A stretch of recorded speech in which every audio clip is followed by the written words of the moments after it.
Jadi banyak anak-anak itu akhirnya terlantar karena memang hasil dari perselingkuhan antara seorang lelaki dengan seorang perempuan dan melahirkan seorang anak.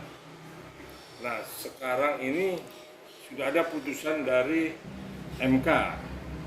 Jelas MK sudah memutuskan ini di putusan MK nomor 46 garing PUU 7 Romawi tahun 2010.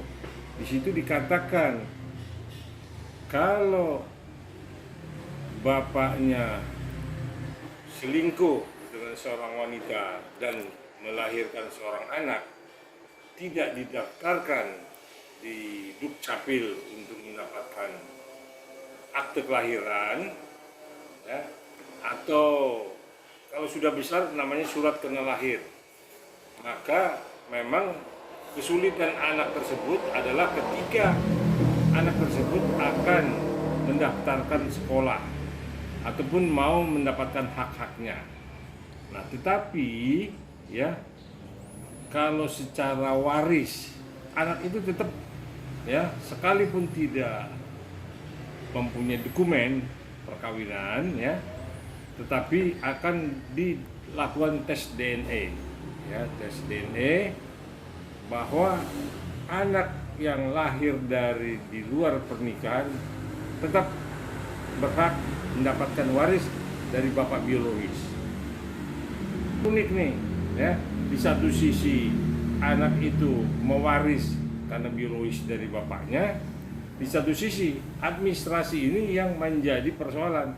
Maka itulah dilakukan gugatan ataupun permohonan penetapan dari pengadilan negeri untuk ditetapkan bahwa anak ini lahir dari bapak si A dan harus dibuatkan dokumen kelahirannya seperti surat kena lahir.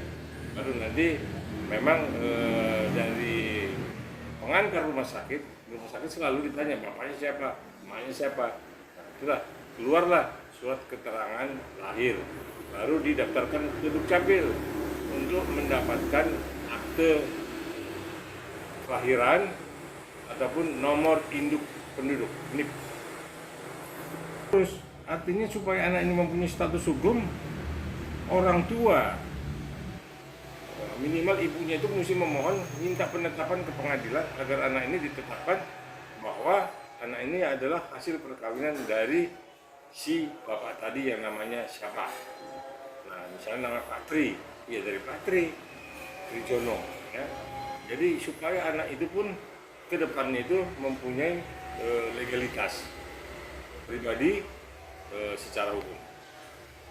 Nah, ketika bapaknya ini sudah menghilang, biasanya suka kabur, nggak jelas di mana rimbanya. Nah, yang penting ibunya ini terus mengurus ke Dukcapil dengan surat-surat ketika rumah sakit ataupun bidan yang mengurus kelahirannya itu mencatat dari ayah dari anak itu. Nah, kalau ayah yang sudah tidak ketemu ya minta penetapan ke pengadilan. Tergantung pengadilan itu seperti apa melihatnya, dan harus dikeluarkan penetapan bahwa anak itu adalah anak dari hasil perkawinan si A dan si B. Ya nafkah memang ibunya lah yang memberi nafkah, bapaknya kan kemana? Kalau ada bapaknya kan bisa diminta pertanggungjawabannya. Nah, kalau ini yang jadi persoalan kan ketika bapaknya hilang, tidak jelas rimbanya di mana. Tetapi kalau ada bapaknya bisa dikejar. Artinya bapaknya tetap dijadikan saksi ya untuk menyatakan bahwa itu adalah anak dari hasil perkawinan antara dia dengan si wanita tadi. Maka lahirlah seorang anak. Jadi bapaknya nggak jelas di mana, bagaimana mau ngejar bapaknya? Nah, tapi ketika bapaknya ada kemarin seperti di Pengadilan Negeri Bekasi kan jelas ya bahwa ibunya menuntut supaya anaknya itu dilegalkan karena anaknya itu perlu sekolah, jadi perlu catatan kependudukan. Nah, itulah minta penetapan di Pengadilan Negeri. Ya, Patri bisa dituntut lah dari seorang ibu, siapa namanya tadi, Ibu Tiara bisa menuntut Pak Trijono. Kalau Pak Trijono adalah suami biologis dari anak yang dilahirkan itu. Kan bisa tes DNA dari darah, dari rambut, kan sekarang udah canggih kan, tinggal dites ternyata anaknya, mohon ke pengadilan, dan pengadilan harus mengabulkan permohonan dari si ibu ini. Kalau nggak, anak ini kan terlantar. Nah, kalau si Trijono memang tidak bertanggung jawab, laporkan aja kepada pihak kepolisian bahwa telah melakukan pencabulan dan tidak mengakui anaknya. Hasil tes DNA itulah yang menentukan apakah ini biologis dari Pak Trijono atau bukan. Kalau ternyata Ibu Tiara ini memfitnah Pak Trijono, bukan Pak Trijono sebagai bapak kandung dari anak ini yang secara biologis melahirkan anak ini, ya, membuat anak ini, nah Ibu Tiara ini bisa menuntut Pak Trijono. Itu kan jelas diatur di Undang-Undang Perkawinan dan di KUHP pidana. Jadi begini, sebenarnya nafkah juga diatur di dalam Undang-Undang Perkawinan. Cuman kalau menyangkut ini kan bukan pernikahan resmi lalu bercerai, lalu minta nafkah dengan masa idah. Tidak. Ini kan pernikahan di luar artinya pernikahan gelap lah ini.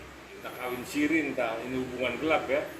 Tapi yang jelas kalau itu hubungan gelap dan menghadirkan anak dari biologisnya si Pak Trijono, maka Pak Trijono bisa kita tuntut untuk memberikan nafkah juga.